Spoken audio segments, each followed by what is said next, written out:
Happy Monday. Happy Father's Day belated, Judah.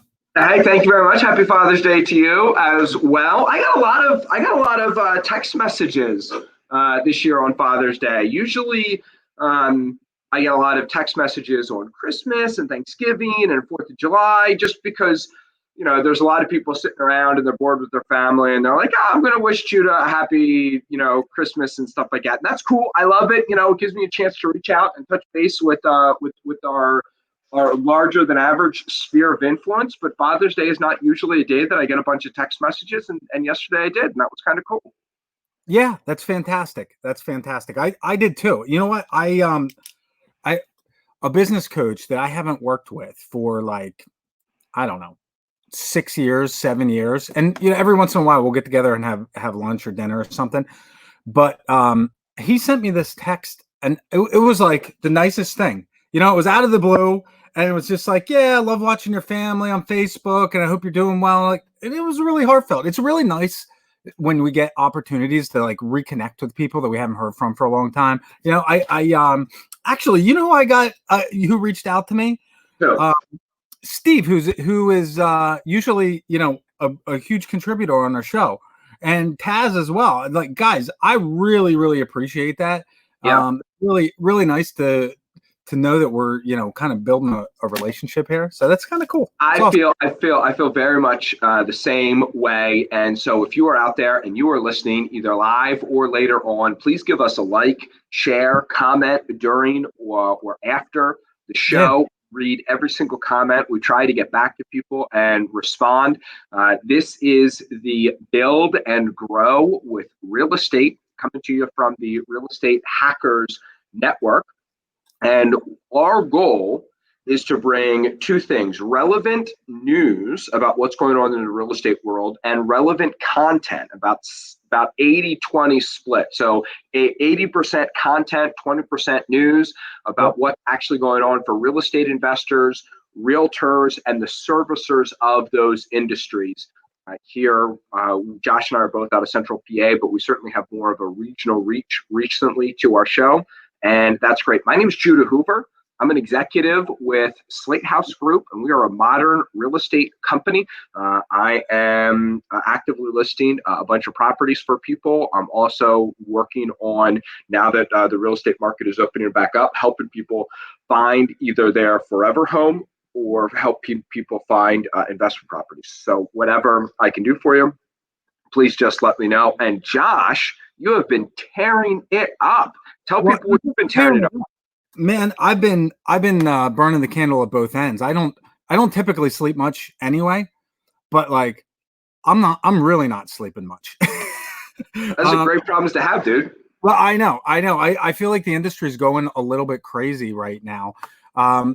Last week or before, literally 10 minutes before the show, I get a call from this wholesaler in Philadelphia. And he says, I talked to an agent named Helen. I don't even know her last name, but she watches your show every day. And she said to call you because you could help. Turns out, yeah. So it turns out that he had a buyer who had gone through two separate hard money lenders that said, hey, we're going to fund this thing. And a month later, the first one drops out the day before closing. And then the second one drags them on, charges $4,000 in fees, and then stops communicating with them and the title company. And he says, look, I don't know if you can help here. Here's the situation. Here's the deal. Well, we got all of the paperwork from the borrower over the weekend. We are closing that deal on Friday. So we are Hard Money Bankers is a hard money lender. We are a direct lender, which means we're not going to mess around with you. We're not going to waste your time. We're not going to tell you we can fund something and then go and try to find somebody to actually fund the deal. We are the direct lender, which means that in the same day that you contact us, we're going to be able to underwrite the loan, get you approved, and we can close oftentimes within 24 hours. Let's be honest. Who needs to close tomorrow? Not that many people. Right. If you do, call me. But like a couple days, a week, 2 weeks, that's typically our turnaround time from contact to closing. And if we commit to funding your deal, we're going to close. It's really, really simple process, light amount of paperwork. easy, simple. If you got a deal that you're looking to fund in Pennsylvania, New Jersey, Delaware, Maryland, Northern Virginia, or DC, contact me today, 215-713-8488. I have a question. So this other company got charged, this other guy, I mean, this is not really part of your commercial. This is more just industry knowledge and information, but it relates to what you guys do. Yep. $4,000 up front. Good gracious. So I mean, as a lender, sometimes a lender has to charge something up front to cover an appraisal or cover this, or, you know, just minimal reasonable fees. Josh, what do you charge up front on a hard money loan? So we have a fee that we charge that's $400, but that doesn't happen. We don't even ask for it until we're to the point where we've already sent out a commitment on the loan. You know, it's like, here are the terms, here's what we'll lend. Moving forward, this is our commitment. And then that kind of triggers our back end. It pays for the underwriting and the time of our inspectors and all that kind of stuff, so that we can make sure that the house is not full of termites and falling down. Right. You know, or, you know, that the borrower says they have an 850 credit score and it's 450. Right. You know, outside of those type of things, like as long as everybody's being straight up and honest with each other, it's a done deal. So and nobody's getting rich off of $400 fees. No. I mean, imagine how many people you'd have to scam out of a $400 fee every month in order to make a living. I love people who have such a scarcity mindset, such a everybody's out to get me mindset, that that even a reasonable fee like $400 seems to be too much for them. Well, and this is the other thing, is that I don't blame people for feeling that way at times, because look, this morning I had the same gut reactions because I started working with a new skip trace company, right? Nice. I've had somebody that I've used for years that they're very decent on price points, right? They're very, very reasonable on price points, but their data is kind of a mixed bag. If I get 75% of the data is valid, I'm pretty happy with it. Right. But I reached out to me. He says, hey, listen, I can do better than that. You know, my pricing is very similar. It's a little bit more expensive, but not a lot. I mean, we're talking hundreds of dollars, not thousands, right? So I paid him last week. He was going to have the thing delivered to me Saturday. It didn't happen. Sometimes things come up. Like, you and I both know that. Like, life happens, things get in the way. And his response rate was a little bit slower than I thought. But guess what? He got back to me. Right. It's a few hundred. And I'm thinking to myself, you know what? It's not a big deal. It's at the end of the day, you know, you lose a few $100s. But there are companies out there, there are lenders out there that their whole business model is, oh, we're gonna do this. You know, we're going to fund your deal. We got to do our due diligence. The due diligence is, you know, minimum $5,000 or a percentage of the loan right up front. And then once you pay the fee, they'll do enough that they don't get sued. But I mean, it's not, you know, it's certainly not real due diligence, and they don't really necessarily have it. It's so refreshing doing business with people that, whether they charge you something up front or don't charge you something up front, you know, they do the right thing. I had an experience last week. Was getting ready for a pretty big presentation for some stuff that I'm doing with my own business and investing and things like that. And I needed to pay somebody to get some work done on a website that I'm developing. And she was like, all right, I don't think it's going to be $1,000, but give me $1,000. If I don't need all of it, I'll let you know. Yeah. Great. I wired the $1,000, and she tells me like 3 days later, she's like, okay, me and this other guy worked on it, and this is how much time we did, and blah, blah, blah, blah, blah. It's only about $640. So you have a credit with us for $400 and something. Do you want us to send that back to you? Just want us to hold on to that because so we can work together in the future? And I'm like, lady, hold on to it. Like, great. I mean, I liked her before. I love her now. You know, when you can do that for people, it's such a great thing. You know what else is amazing? You paid somebody to develop a website for you. Right. It was less than $1,000. Right. Well, she came in behind me and she finished up some stuff and made it better. I get it. But I mean, I had a very similar experience with somebody not 6 months ago that I had them put together a website for me for $750. And it was really, really nice. It was well done. And you know what? She did it in probably a day and a half, right? So take that in contrast with when I first got started in the business, I had somebody that myself and some other partners paid this guy. It was like $75,000 Right. to do SEO optimization on like 5 or 6 sites. And you want to talk about scammed? That guy took all the money and didn't touch the code. You told me about that story the first time we met. Yeah, totally scammed you. Basically said, see ya. Yeah, it was really, really crazy. But I mean, I can remember paying 10 grand to put together one website. And, it wasn't all that complicated. But at the time, there weren't a ton of people in the space doing the work. Now, right. I mean, it's such a common thing. You can even put together a Wix type, website for like what, $29 a month or $59, whatever it is. It's phenomenal. Right. Yeah, the world's changed. Anyway, sorry to go long-winded here. No, this is great. This is good stuff to wake us up and get us moving here on a Monday. So we have Taz with us. That's great. And Steve told me that he was going to be checking out the show later if possible, but was probably not going to be able to be with us until Tuesday. So if you are one of our loyal listeners and loyal commenters, we just want to wrap up by saying that we greatly appreciate you.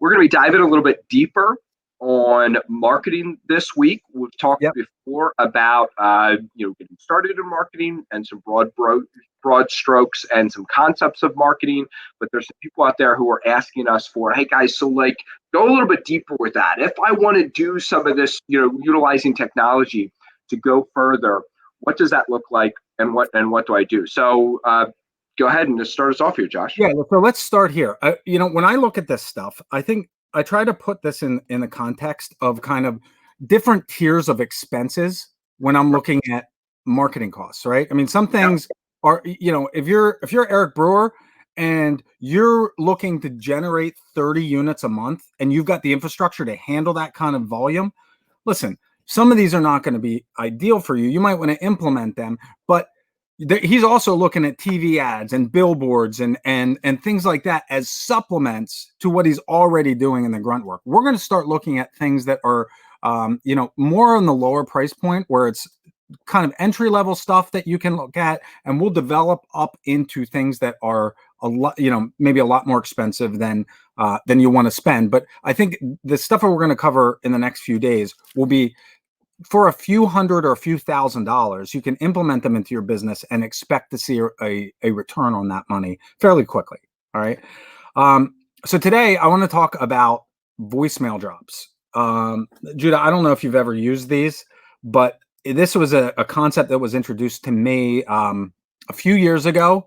And it was introduced by a wholesaler that he said, look, I used to get so upset because I would go out and look at a property, and the property was, I'd offer the woman $40,000. I would offer 30. She wants 60, right? And so we go back and forth, and in January, she's not interested. She says, nope, not selling the house. And then in June, she sells the house for $25,000, and he's going, what the heck? I offered her $30,000. What the heck happened? Right. So he starts implementing these voice drops as a follow-up sequence for people that he's met with, made offers to. And essentially what this is a, okay, there we go. It's a marketing campaign that is designed to just go right to voicemail. And the idea, right. It's like, there's no ring, there's no nothing. And it's a customized voicemail, or excuse me, it's a pre-recorded voicemail that that you just get in your so it's pre-recorded message. So what you say on the scripting of these is not, hey Josh, I was out and looked at your property and I wanted to follow up with you. You strip out the name and you just say, hey, this is Judah giving you a call back from I'm awesome and I buy houses.com. Was out, took a look at your property, or you could even say something more generic than that, just in case you weren't looking at all these properties. Hey, from our previous dealings that I'm interested in buying your property. I'm interested in following up with you. Give me a call. Let's talk and see if we can't come up with a number that works for both of us. Well, and so I want to come at this from the perspective of not necessarily a follow-up system. I want to look at this as if we are doing outbound calls or outbound voicemails to a specific list, and we'll go into. I know that they work well when you're doing direct mail. Yep. When you also follow up, because direct mail has about a 0.5% to 1%, response rate. Not even, that counts the people who call you up and say, take me off your mail list, put me on your do not mail list, as if such a thing existed. But it takes it, a follow up like this can take it from a 0.5% the whole way. And by the way, 0.5% is where that industry is right now. I mean, it's even hard to break into 1%. We get so much junk mail and people ignore so much of their mail. So it can take it from 0.5% up to 4% response if you do a follow up. I've talked to a number of different investors who implemented outbound callers, because there are a lot of services that you can hire to do outbound calling virtually, both US based and, there's some big ones in Mexico and Southeast Asia that are really good. They are very well trained. They do a great job. I have a remote team of about 15 people in Mexico, and you wouldn't know half of them are. You wouldn't know that half of them are of Spanish descent. Let's put it that way. Yeah. And you wouldn't know any of them are based in Mexico because of what we have them doing. It's all clerical and follow ups. Well, and you wouldn't know that English is their second language. Correct.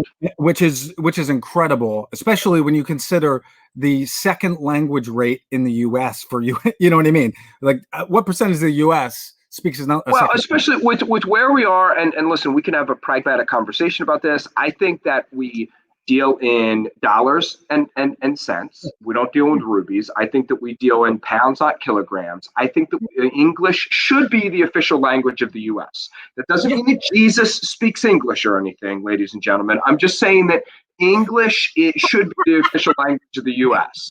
That should be on a T-shirt. Right. But so, I'm not saying that there's anything necessarily inherently better about English, though we could have that conversation. But a language needs to be established in a country. We don't have one. I wish that we did. But since we don't, I got to have a bunch of Spanish speakers on my staff using third-party calling companies when you're going to be dealing with tenants, when you're going to be dealing with motivated sellers, when you're just going to be doing business in 2020. You need to have people that you work with that are bilingual. Right.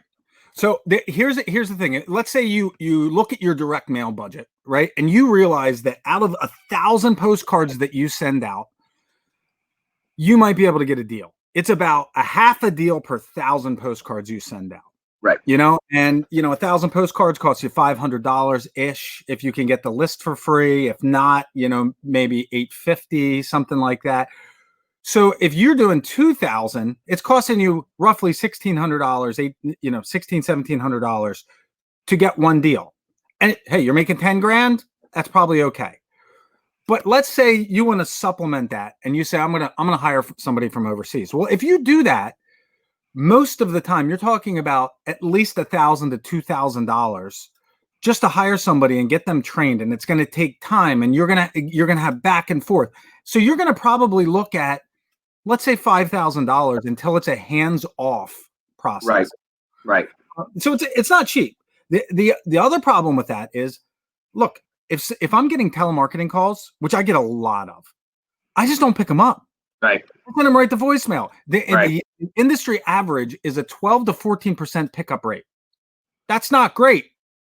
And from that 12 to 14%, you're only looking at 3.5 to 5% of those people that end up turning into prospects. We're not talking deals yet.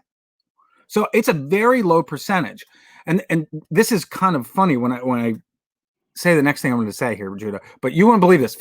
Only 54% of live call voicemails get listened to. That's bizarre, right? So voicemail that they don't listen to. Well, a lot of times it's because it's a telemarketing number. There's only so many phone numbers, and like you see, it's like, yeah, it might be a 717 number, but like it looks just like your number except for one digit. You call the number back, and it goes to, oh, this number is not available or something like that. Right. People don't listen to those. Whereas with voicemail drops, the cost is significantly less. I mean, you're talking hundreds of dollars, not thousands. you're talking about a non-intrusive delivery system where, as opposed to if you've ever done any outbound calling, you're calling a lead. Even if they put in the information on your website and you call them back, they're like, yeah, what do you want? Is Joe Smith there? Who's this? Right? So it's telemarketing and outbound calls has always been 50% of what I do for the last 30 years. Well, not 30 years. I mean, I eat cold calls for breakfast, but I'm broken. You know what I mean? Like the reason I do good at telemarketing is because I'm not right in the head. You're really like 100 pounds, but your skin is so thick. Right, exactly. And that's what it takes. So it is. And so I think that, if you were a fitness coach and your success depended on people, giving people the advice, all you can eat is celery. On Tuesdays, celery. That's what you get. That just wouldn't work. So like telling people, if you want to succeed in real estate, you've got to make 100 cold calls a day. That's just not going to work. So what does work is pre-recording a message, uploading it into some software, uploading the telephone numbers, and sending it on blast. This is my favorite part about it. Guess what percentage of people listen to voicemails that they don't know who the caller is from? 96%. Yeah. You can't get that in email. You can't get that in direct mail. You can't even get that with a live caller leaving a message. So how am I the marketing guy that I am, and I didn't know or understand that? Well, it's humongous. It's humongous. And I mean, look, I didn't know exactly what the numbers were until I started researching for these slides. But the truth is, for the cost, it's amazing. It's as good as. And you've had good success with this.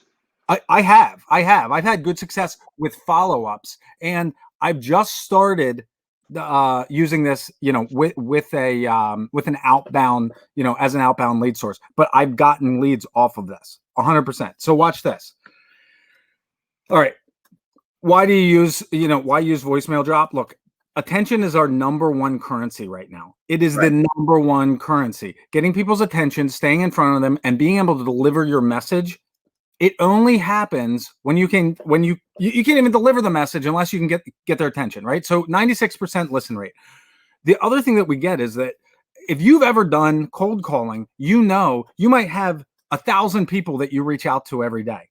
And when you're leaving voicemails, you have a script. And on the first one, you're like, hey, this is Josh from ABC Buying, Home Buyers. And you're all excited. By the time you get to the 900th person on the list and you start leaving a message, it's like, yeah, this is Josh from, you're just dead. Right. By being able to pre-record a message, you can record it exactly the way you want it delivered, sound as, your best possible voice, your best possible delivery. And then you can do an A/B test on these types of messages to see what works best. So that you say, all right, in this one, I'm going to use home. In this one, I'm going to use house in my message. Is there a difference? If I change my prompt in the beginning, if I change the response to the message, is that going to change anything? All of these things can be done because you're pre-recording it and you're standardizing it across the board.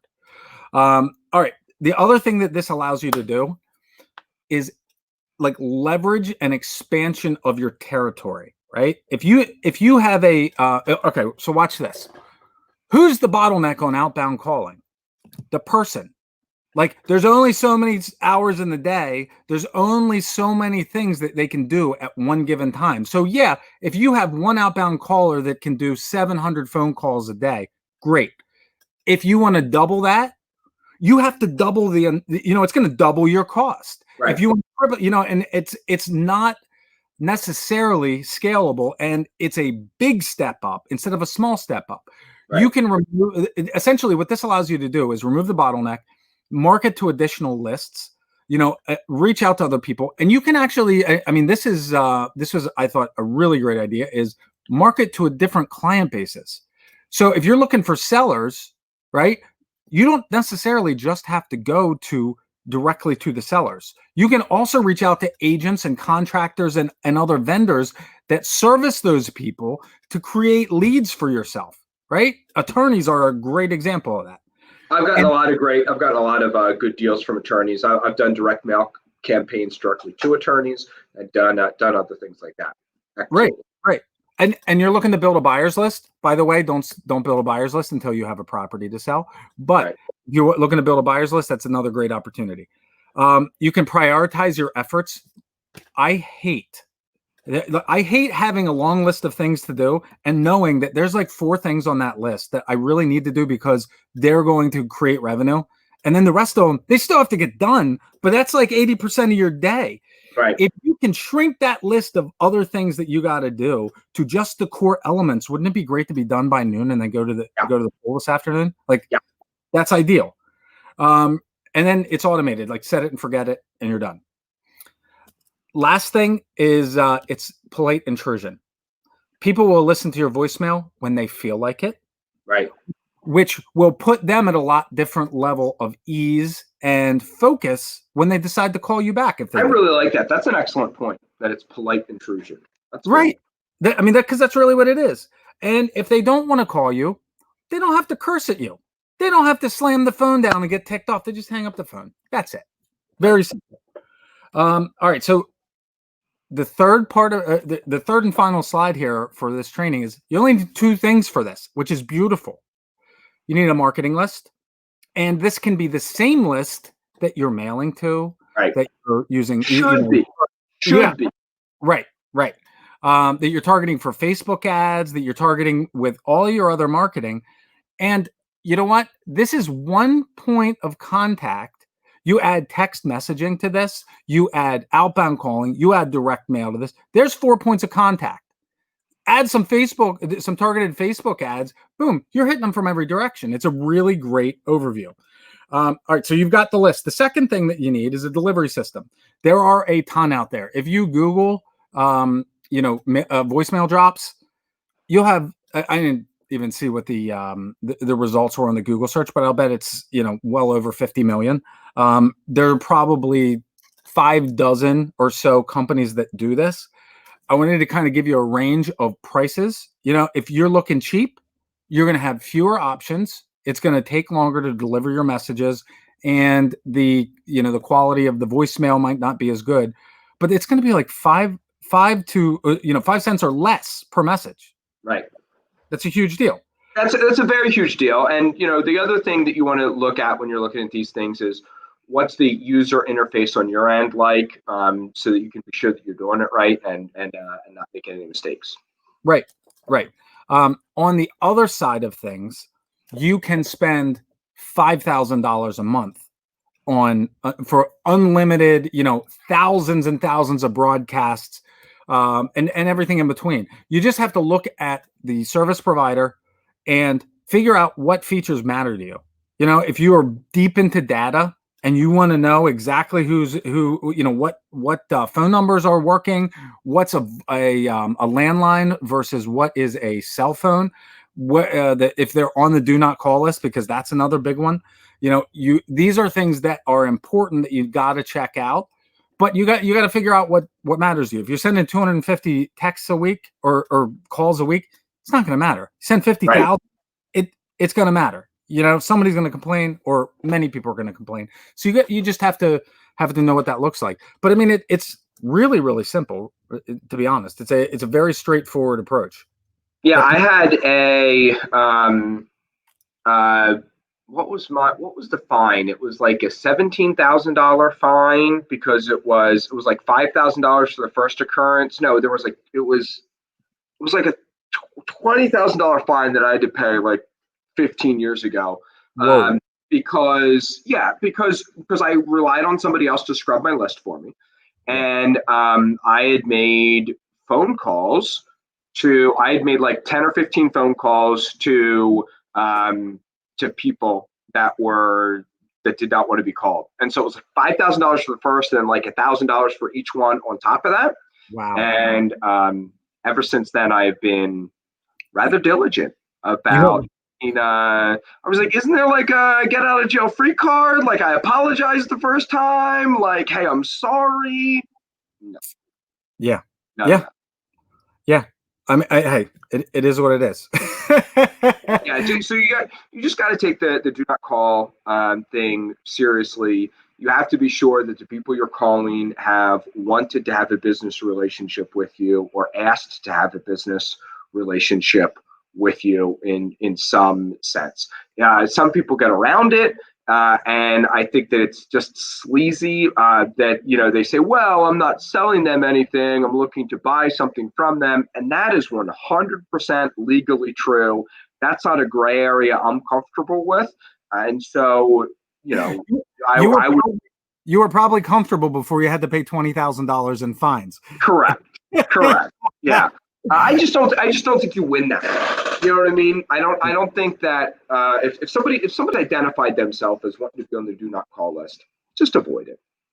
Right. And likewise, if you mail somebody and they don't want another piece of mail, it's easy to take them off the list. Just take them Right. off the list. Why take off the neighbors? You know what I Right. mean? It doesn't help. Doesn't help. Yeah, here's how the do not call list has kind of evolved. It's one of those things where 15 years ago, everyone was on the do not call list, and more people are just not on the do not call list because it's not that big of a deal, and because we can screen calls as effectively as we do, and Yeah. so the number of people on the do not call list, the percentage is actually going way down.